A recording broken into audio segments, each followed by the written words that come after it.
they voted against it, they couldn't possibly be happy. In fact, I think many of them are stewing right now. So imagine a scenario, a hypothetical scenario, where Minister Stuart Young is the Prime Minister and the opposition leader brings a vote of no confidence in the Parliament. How would those 9 votes, and let's say the opposition get 15 or 14, let's just say, and 9 is against and 11 for, what happens, Mikey K? You trigger an election immediately. That's right. That's right. I know you are. Yeah, I know you're out and about. I don't want to take up much of your time. Any closing comments? Well, it makes an interesting time. Unprecedented to have a Prime Minister demit office a few months before a general election. I have given my spin on that. I think it's sheer cowardice to face the polls in the face of looming failure. And, you know, to appoint a member who is not very popular, who is pretty green in the party, who did not come out of the barrels of the PNM, who is not a grassroots PNM stock, to lead the party into an election where 9 of your MPs did not support him. Mikey K, need I say more? I agree with you. I believe it was a coward move. I mean, we've had, like I said, we've had prime ministers that have faced the polls before. We're victorious, some have lost, but we have moved on. I mean, what we're seeing here now is something totally different. And this paradigm shift in no way seems to benefit or create any opportunity for our politics here moving forward. People who are on the outside looking in are calling and asking what is going on in Trinidad and Tobago. And I'm certain that at the end of the day, this is going to give us, if not a geopolitical black eye for the way how affairs are being handled in this country. And the world is looking on. You know, there were about, That's right. 10 of them I counted. There may have been more. Al Jazeera, UK Guardian, Daily Mail were trying to interview me. There were just so many. So it certainly aroused the interest of the international community. All right. Thank you so much again. It's always a pleasure to have you on. And of course, when you're back in right here on the shores, we will have you on as well. Thank you again. Thank you for having me, and you are most welcome. Appreciate that, yeah. So folks, that was political analyst Dr. Indira Ramprasad. Quite enlightening. I mean, really and truly. I mean, what can Mr. Young offer at this time? And if he doesn't have the full support, if he doesn't have that full cooperation from the 9, how is this going to play out? And at the end of it all, how does it benefit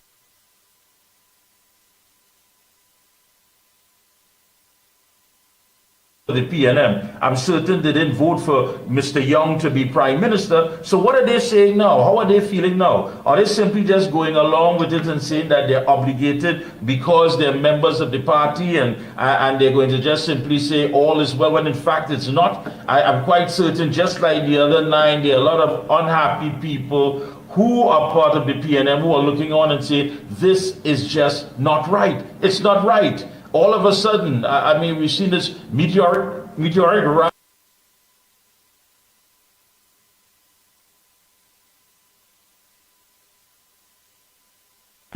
being sidelined because Dr. Rowley says, this is who I want. That says a lot, people, and we could be entering some very, very scary waters. When we come back, more right here on The Observer. For all top quality and affordable hardware supplies, no one beats Midland Hardware. Located number 97 Eastern Main Road, Arouca. Midland stocks the #1 brands in hand tools, garden tools, water taps, power washers, generators, water pumps, kitchen and bathroom faucets, along with face basins and toilet sets, blocks, lumber, steel, sand, gravel and topsoil. Also check out Midland for steel windows and assorted designs of metal curtain rods. Everything for home and business projects. Payments via links, credit cards, online payments, or cash on delivery. WhatsApp 327-7761 or call 646-2144. Open every day from 8 a.m. From foundation to finish, it's all at Midland. When you say TNT's construction boss, then there's only one company, Lacroix Construction Services Limited. specializing in general construction, industrial maintenance, manpower resources, transportation and lifting, and equipment rental, excavators, bulldozers, dump trucks, lighting systems, and everything for your project. We have affordable prices. Call now 267-0000 or 431-0012. Lacroix Construction Services Limited, TNT's construction boss.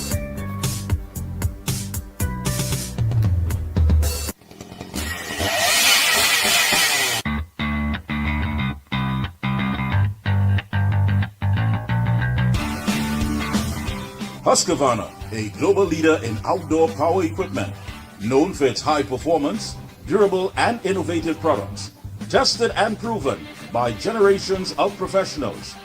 Full after sales and service support whenever you need it. Contact Provar Distributors Limited, 223-9438 to find a dealer near you. Thank you, Master Control, and we are back. Let me say a pleasant good evening to the good folks locked on in Grenada. And also joining us at this time, I want to say a pleasant good evening and Happy New Year to the President of the Assembly of Southern Lawyers, Miss Syra Lacan. I pronounced that correctly, Syra? Yes, you have. Thank you, Mikey. Good evening, Miss Lacan. How are you?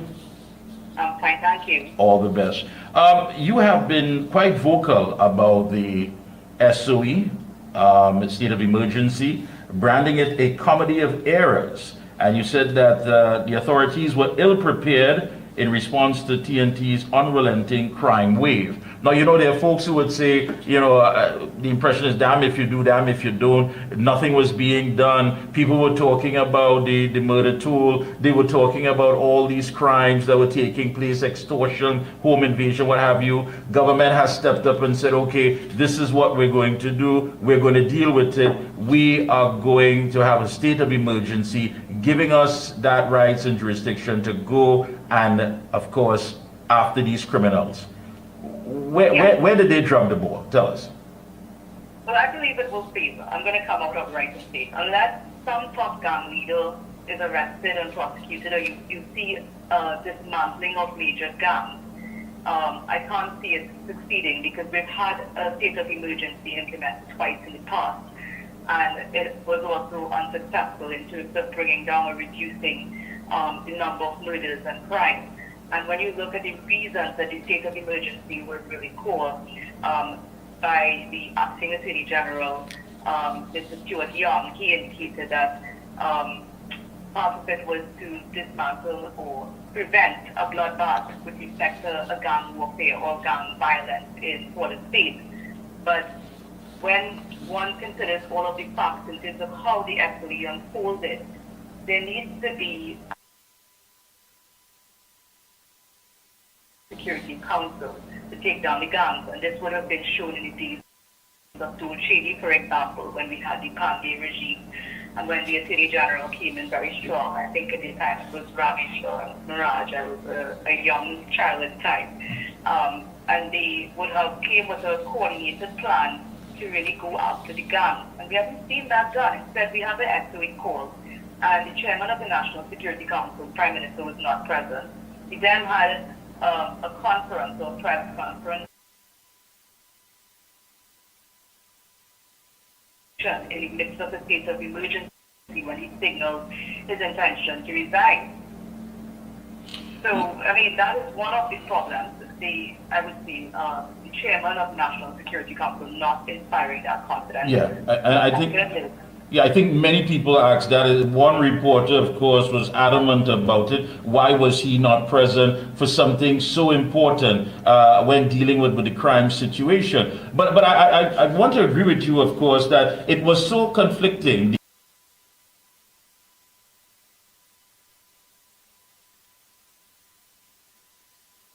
Do with what has been happening over the years. You know, this was not what we decided to do in order to arrest the crime situation. Then, of course, you had Mr. Young, who cited that there was new information that came about high-powered shootings and the risk of gang reprisal. So that in itself was so conflicting, because the very said individual that they were saying that whatever took place in front of that shooting in front of Besson Street Station, they made it quite clear that this individual is known to the police. And if that be the case, we were told from the former Attorney General, Faris Alwari, when he was in that position, that the anti-gang bill gave them all the information, all the intelligence, who are these gang members, where they sleep, what they eat, added to the fact that he said that there was a reduction, not only in gang activity, but also in gang membership. I believe he said it was about 50-something% decline. Then why are we dealing with this matter currently, being told that this has to do with gangs and reprisal killings?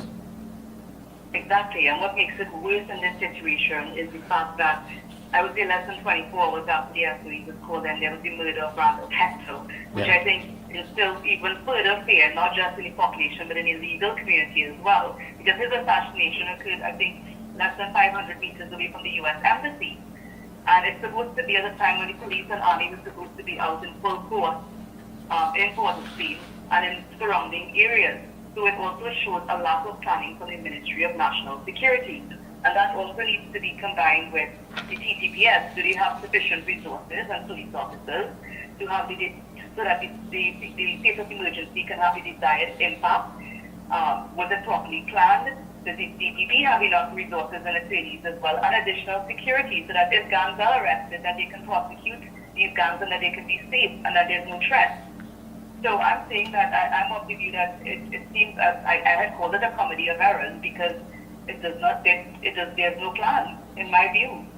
Yeah, I mean, even go ahead. What is actually done in terms of our government? You may ask, well, okay, I mean, what could the government do? I mean, it's called a state of emergency. They clearly, they're showing a willingness to do something. But I think it's just not, that willingness should not be just at a national level. It also needs to be done at an international level. There needs to be a more coordinated effort to work with international governments to fight transnational cartels, because the gang violence it stems from drugs. So, for example, I think it was in the British Virgin Islands last year, there was a former politician, Andrew Fahey. He was convicted for conspiracy to traffic cocaine in the United States, and then you had Mexico in 2017, where they had successfully extradited El Chapo. So, I mean, on January the 30th, our House of Representatives will sit, and the President will also issue a statement as to the reasoning why the state of emergency was called. So I think further clarification will be provided in the coming days. But one of the things that will have to be determined as well is whether the state of emergency will be extended pursuant to Section 10 of the Constitution for another 3 months, whether it is even effective, whether the effect of it, or whether there was any effectiveness thus far since it was called.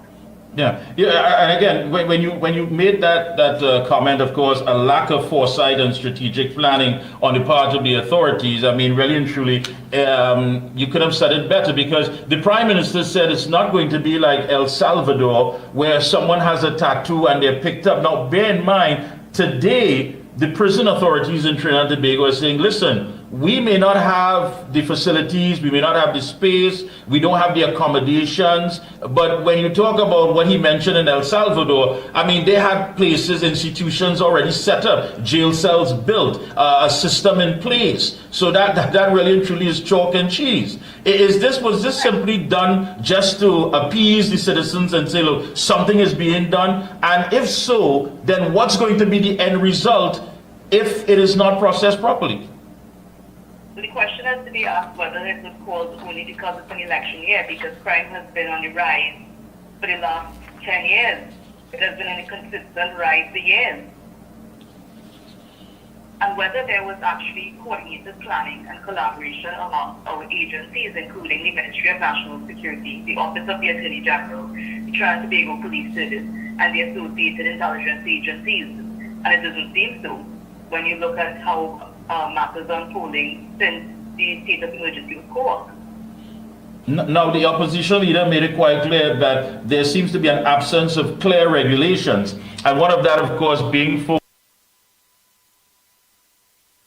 an opportunity to get some redress, to say, listen, my rights have been violated and what have you. Why is it that the cart is now being put before the horse when in fact all of these measures should have been put in place to ensure that it's really effective, that once we get these individuals that the police believe have been causing all of this mayhem and trouble, that there will be no, should I say, loopholes, legal loopholes or any, legal fallouts? But I know that litigation has commenced by one particular person. I guess that would provide some guidance. But in addition to that, there would be a parliamentary debate where some of the legal loopholes may be looked at and it can be tightened. But in addition to that, a state of emergency tribunal has since been appointed. It's led by Senior Constable Peak. So some provisions were made after, but it's only after calls, and I would say these loopholes were pointed out with respect to what has been missing and since the state of emergency has been called. Yeah. What would you like to see put in place immediately that you believe is going to make this somewhat, successful? Well, I started off by saying it was called specifically to deal with gangs and gang warfare. I would not want to see just the henchmen at the bottom of the gangs being dealt with. It really should be where persons at the top of the gangs are really arrested and they're prosecuted successfully, and I'm hoping that the appropriate intelligence was gathered in advance prior to the SOE being called. Yeah, and as far as that part... That would instill some confidence in the population if they see persons at the top being arrested with respect to these gangs. I agree with you. And that issue with the inclusion of a gun amnesty in the whole strategy of things. Well, I think it should not have been included, because which gang who is going to give up their guns? That's how they instill fear and confidence, and that's how they manage the guns in terms of ensuring their continuity. So I don't really see that being of any use in terms of the inclusion of a gun amnesty. I mean, there may be one or two law-abiding citizens who may probably give up their guns because right now, they can be raided. But in terms of the heavily armed guns, I don't see that of being, of having, I don't think it's going to have any effect, in my respectful view.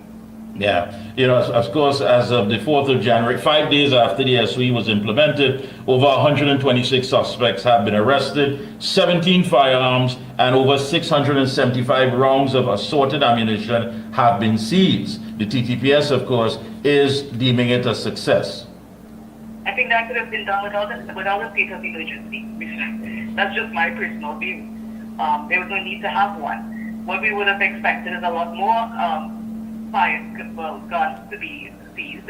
And in terms of the persons that were arrested, what we'll need to see is what would be the guiding point as to whether the state of emergency was successful is whether they're successfully prosecuted. Because one of the problems that occurred from the previous state of emergencies was persons filing claims against the state thereafter for malicious prosecution or for wrongful arrest, etc.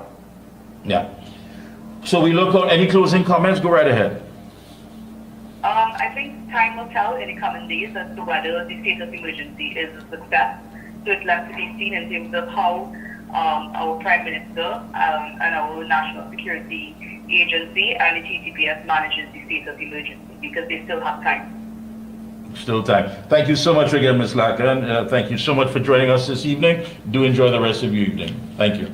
Welcome. Good night. Hey folks, don't forget, of course, very important, Probiotic XL combines 3 innovative strategies to restore balance to your digestive system. Probiotic XL contains 11 important probiotic strains, protective shield technology, and clearphage that altogether make it one of the best probiotics on the market. Probiotic XL promotes digestive health and immunity by supporting growth of good bacteria and neutralizing harmful ones.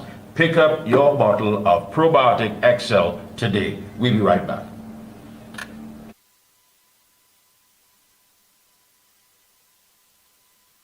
For so many conditions that occur. I had a lot of pain 4 years ago. I used to have pain in my knees and my hip.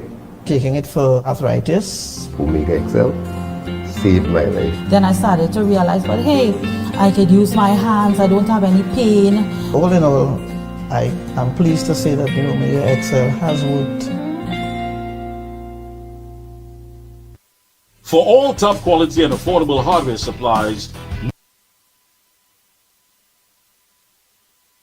brands in hand tools, garden tools, water tanks, power washers, generators, water pumps, kitchen and bathroom faucets, along with face basins and toilet sets, blocks, lumber, steel, sand, gravel and topsoil. Also check out Midland for steel windows and assorted designs of metal curtain rods. Everything for home and business projects. Payments via links, credit cards, online payments, or cash on delivery. WhatsApp 327-7761 or call 646-2144. Open every day from 8 a.m. From foundation to finish, it's all at Midland. Oh gosh, this place hot and the AC in this car not working. Check Ryan Air. Ryan Air is ranked among the best in TNT for auto air conditioning service. They specialize in repairing and servicing all makes and models of vehicles and heavy equipment. They also stock a wide range of parts. Give them a call at 640-5828 or visit them at number 41 Cane Farm Road, Tacarigua, or email ryanairac@gmail.com. For prompt and efficient service, look no further than Ryan Air. And we are back, folks. We continue right here on The Observer. Joining us is the Marabella West Councillor and a UNC candidate for San Fernando East, John Michael Ali Bocas. Yes, indeed. It's heating up. It's heating up. Pleasant good evening and a happy new year to you, John. Good night, Mikey K. How you going? Well, good to hear your voice, I must say. All the best to you and your family for 2025. Great health and financial prosperity. You sound rather exciting. The last time I saw you was the night that you were screened for San Fernando East. You came out of there very excited. As a matter of fact, you told me you're ready to start working in the morning. How are you feeling? My first question, however, is this. Who is John Michael Ali Bocas? John Michael Ali Bocas is just that youth of love. You know, I'm heading to San Fernando East. I have now accomplished being a successful candidate for Marabella West, whereby I am totally on the ground when coming to my electoral district. I am for the people. I am listening to the people. I am here to listen to all problems and find all solutions. At this point, I am bridged between Marabella West and now I am crossing over as the candidate to San Fernando East, whereby I'm going to bring that level of love, that level of togetherness. I'm going to bring prosperity into the area and the future generation, the Gen Zs of Trinidad and Tobago. I am here for you all to let you all know and to reassure you all that in 2025, we are going to take over. Yeah. You know, what I found interesting on that evening too, when you came downstairs, you know, everyone else, there were a few people who said, that's Brian Manning, boy, that's the Manning. But you didn't seem this.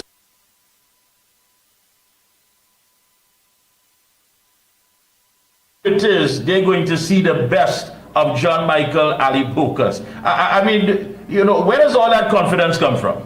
Well, I came from San Fernando itself. I'm a southerner, and being John Michael, going to Naparima College, also going to Pleasantville Junior Sec, and also Pleasantville Senior Sec. You know, I have the best of all worlds, right?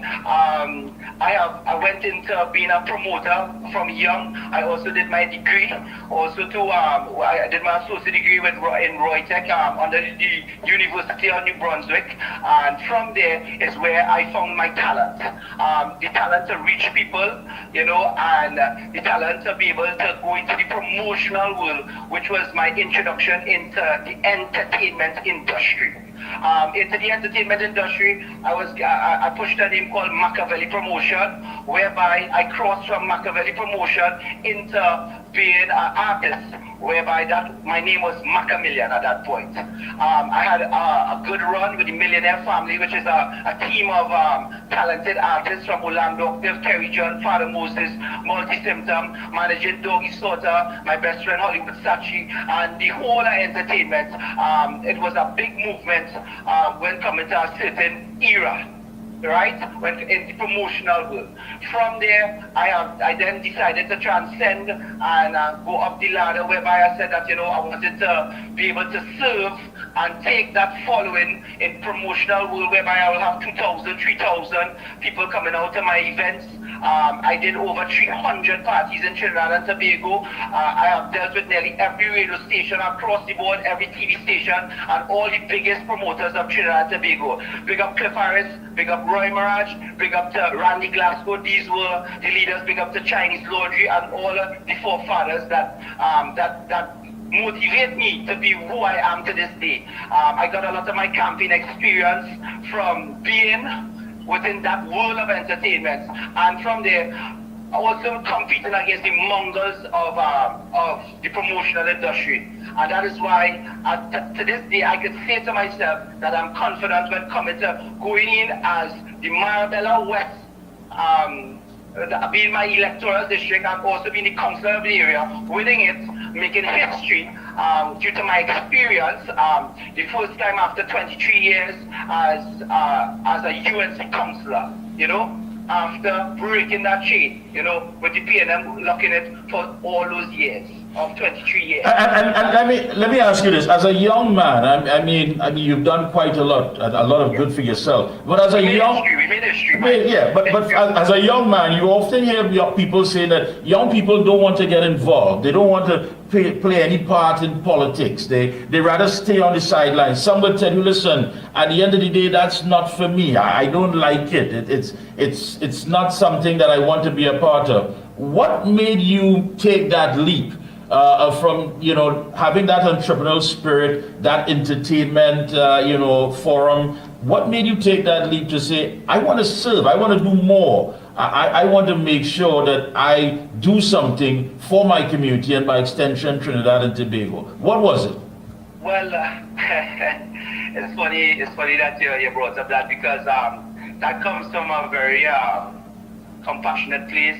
That comes from a place of somebody that is dear to me.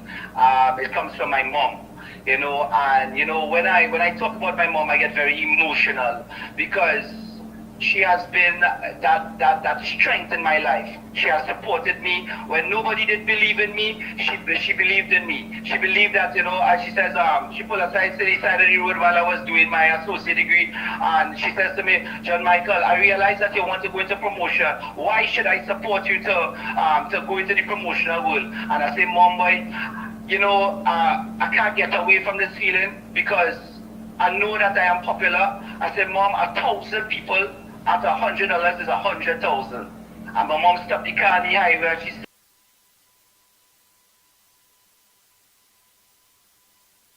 into a club, and then we could get 1,000 people at $100, and we get 100,000. She says, okay, son, this is what you want to do. She supported me, and from there, with the rest of history, I ram out clubs. I have a history of 300 events. I manage, up to this day, I was doing 13 events within a month. I was very successful with VIP Ostat. This is at the Southern Edge. I managed Sting nightclub, some of the biggest nightclubs. I also managed Living Room, which is the biggest club in the East. And this is where, I made my name. My mom, on her deathbed, she always believed in me, and she says to me, John Michael, I want you to make 3 promises. I said, Mom, due to me always being faithful to my mom, obedient to my mom, and she playing that role in my life, I said, Mom, what is the 3 promises? She says, John Michael, right now I'm dying with cancer. It was just an hour before she died. I got the opportunity to speak to her, and she says to me, 1, take care of your grandmother, John Michael. Your grandmother is a matriarch of San Fernando, Simoyatam, and we have a legacy called Charlie's Black Pudding.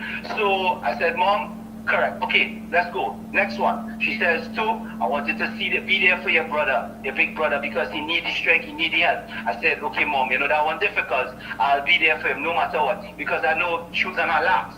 And the third thing is that she says, John Michael, while she's traveling, she says, I see you to be a politician's son. And she said, all the people is going to love you. She said, you're a child of love. I see it. And she says, Everybody's going to love you, and I am going to be there every step of the way. She said, son, that I could not be there in the physical world, but she's going to be there everywhere I walk in the spiritual world. And she promised me that she'll make me the star that I'm supposed to be. She sees me to be a politician. With that, I have kept my 3 promises. I kept my promises to my grandmother on her last breath. I stayed with Charlie's Black Pudding. I am now, the boss of Charlie's Black Pudding at this point. I'm in work at this point. 2, I say about my big brother every day. I love my big brother. I love my family. And 3, I just wanted to further her dream of what she saw me to and bring it to reality. And now, Kamala Prasad, the Honorable, has made that dream possible for me. I went into being a councillor within a first term. I did not get through. I did not stop, And then when I went to my second time, she gave me the go. And here I am. I made history in Marabella West, taking it after 23 years. And I just destined to fulfill my mother's dream. And my mother, whoever knows Gail Alibukas out there, will know that my mom was a woman of love. She always teach me what is unconditional love. She always said, John Michael, help people. This is your true purpose. Love is your true purpose. Love is your true purpose. And with that, as she died, I started to learn more about myself. And now I have reached to the point that I just want to serve Trinidad and Tobago. I have made my mark when coming to the entertainment industry, managing some of the biggest artists. I also managed Nessa Preppy. That was my last artist that is successful all over the world. Big up to Kern Rose also too, that's our team. I have been with Destra Garcia. I have been with a lot of names flying all over the world. Managed Road, managed Maxi Priest. There's a whole history of artists that I have done. I have brought Pressure to Trinidad for the first time. I've done Pamputate to Trinidad for the first time in history of Trinidad, landing, performing on different stages and a lot of different artists. Yeah, and of course, doing all of those things, I'm certain that you would have run into some challenges. Now, as the councillor for Marabella West, and many of us follow your social media highlights and what have you, it seems as though that you're motivated when it comes to actually serving the people, because we've seen videos where you have come on sites, there'll be garbage thrown everywhere, and the next thing, here it is. How do you manage that? Of course, being in the opposition at this time as a councillor, and you hear so many people talking about the resources that are not able to access at many of these regional corporations. When you run into something like that, how do you deal with those challenges? Well, you see, first to begin, you must believe in God, and you must have faith. My mom taught me what it is to have faith, and I always walk with faith. And it's magical because, God have a way, He just open doors. Even though that I am in opposition, I am still so happy that I got the opportunity to serve, and it was always about the people, being there for the people, putting the people first and finding a way. Even if, that within the political game that they might try to squeeze here on the next side, it is not about them. It's about the people and finding that way, dealing with the business community, seeing how best you can make it happen, and believing in yourself. And I am that type of person. I'm a fellow of faith. I'm a fellow of belief. I believe that you must not give up on your believers, because if you give up on the people that believe in you in the earlies, you give up on yourself. Let me ask you this. Go ahead. Go ahead, Mikey. Let me ask you this, John Michael. What can the people of San Fernando East expect, you being their member of parliament? What can they expect? I am here for San Fernando East as a son of the soil. As I said, my Ali Bocases also, we are from Pleasantville. My grandmother and grandfather, our house right now is in Ladybird Crescent. I am here to bring love to the community. I am not here to fight with nobody. I am here to listen to the community. I want to hear all the problems within the community and how are we going to find the solution in order to fixing and helping the people. There's a lot of people in Trinidad that is suffering right now. The economy is bad. Even the heads right now, they are very unstable.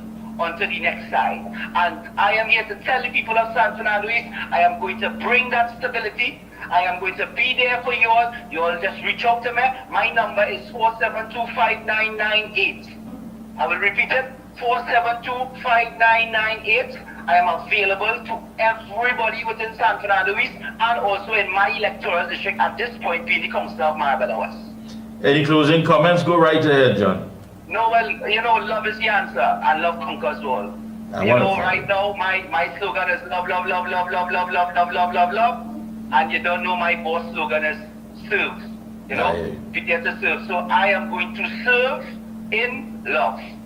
Thank you so much. The Honorable Kamala Prasad for giving me the opportunity. I just want to thank her and thank the whole UNC executive team for giving me the opportunity and for seeing me for being a person of entertainment, seeing the ability in me to believe in me and give me the chance to serve as the candidate of San Fernando East and also to be the MP of San Fernando East coming in the future. Thank you so much. It's been a pleasure. John Michael Alibokas, all the best to you and your entire team. Keep up the good work.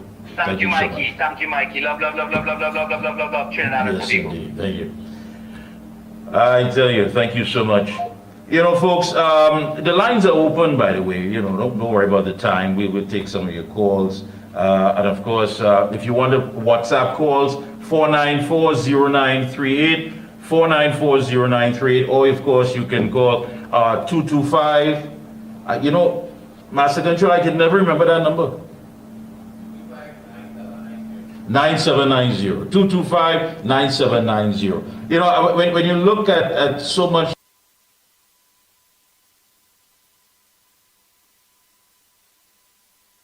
sense of hope, that ray of sunshine. Listening to Dr. Indira Ramprasad make her statements was quite insightful. Basically, what does Mr. Young have to offer? What's going to be different? He has been there. You heard the opposition leader talk about the many times he recused himself from cabinet, but when he did that, it was never in our interest. So the big question also has to be asked, do you believe that this move by Dr.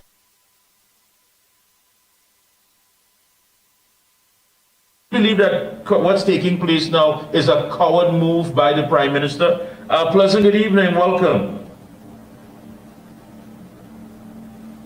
Hello? All right, try to get this one. Hello? Good evening. Say good night to you, DJ. Good night, good night. You are hearing me? Yes, loud and clear.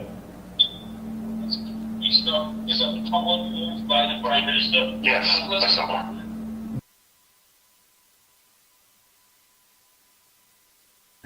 It could be a coward move. It could be definitely a coward move. But again, before that, are we living in a dictatorship country? We could wake up one morning and get our next Prime Minister. So we have two Prime Ministers now governing this country. I was asking questions.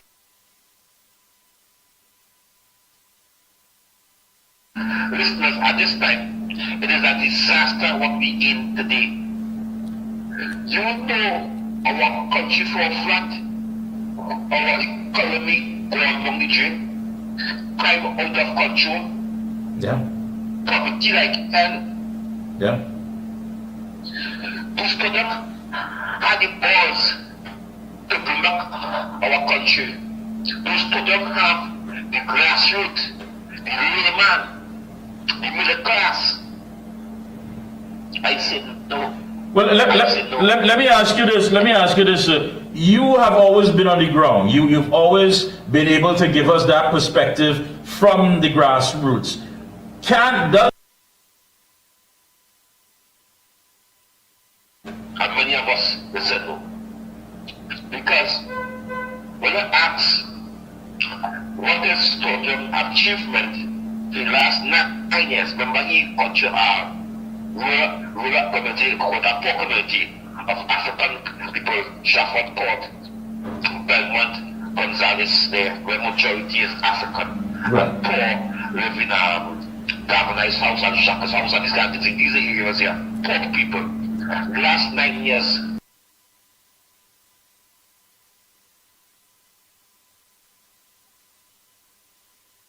let's see what he is here before. How could he see about a country? Mikey? How could he see about a country? While we see today, Shafford, blood, out of control, poverty, pain, buildings in them in a mess, people living like they're living in Baghdad, always up underground, no movements. So how could we, what is achieved within the last? What schools in Gonzales Belmont, Court? What housing schemes he doing? How much community centers? How much life he change? But that was an MP though. That was an MP job. That was an MP job that would say change people's life. So we ask him. So I judge him on that. I'm judge him on that. Because if he can't see about these areas in them, what?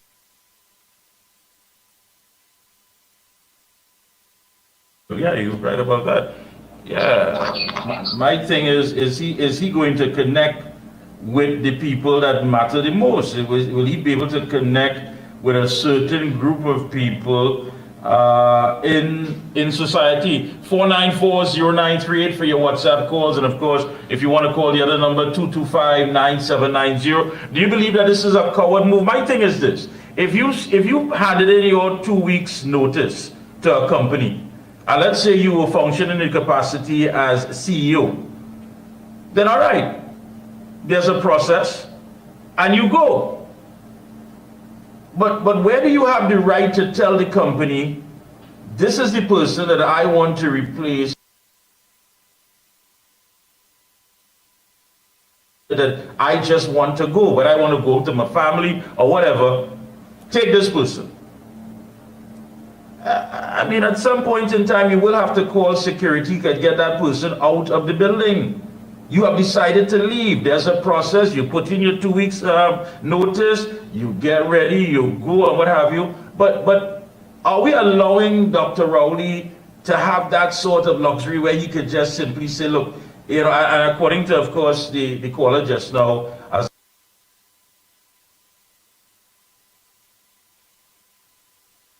listen, I have to go to a CARICOM meeting, and so after Carnival, and then after that meeting, and then I have some things to do, I ain't too sure. I mean, if you're on pre-retirement leave, you can do that at home, you know. So is this a coward move? Is it something that the Prime Minister is afraid of, that he simply is making this call? And, you know, and then hearing, of course, from Ms. Sarah Laka, urgency, none whatsoever. But then again, that may tie into the whole political scenario that's playing out here. They go hand in hand. And of course, we heard from John Michael Alibokas, the Marbella West councillor and UNC candidate for San Fernando East. And it's good to know that there are still people out there who simply just want to serve the people. And why are we allowing a government that has basically failed the people? People like John Michael Alibokas, who wants to come in and make that difference in the lives of the citizens. Why? You want to go? Then go. Don't drag it on. You shouldn't have the luxury of picking what day and what needs to be done, and there's still some things that you have to wind down, and you can do it the best, and the person who's coming to take over is going to be a challenge for them. Utter rubbish. If it's going to be a challenge for them, then right away, that's not the best person for the position. Their support behind this individual that the Prime Minister has chosen. Where are they going to go? How are things going to play out for them? What are we looking at? Are you dragging on the inevitable? At the end of the day, go if you have to go, and go you must go. But you shouldn't have that luxury to pick and choose after you've made it quite clear that you no longer want to serve the people of Trinidad and Tobago. And I think the time has come for us as a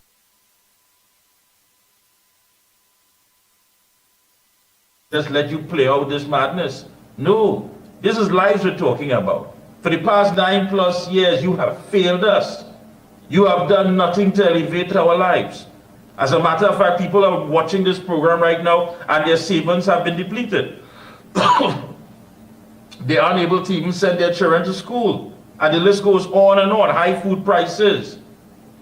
You should not have that luxury. You've decided to throw your hat into some other ring.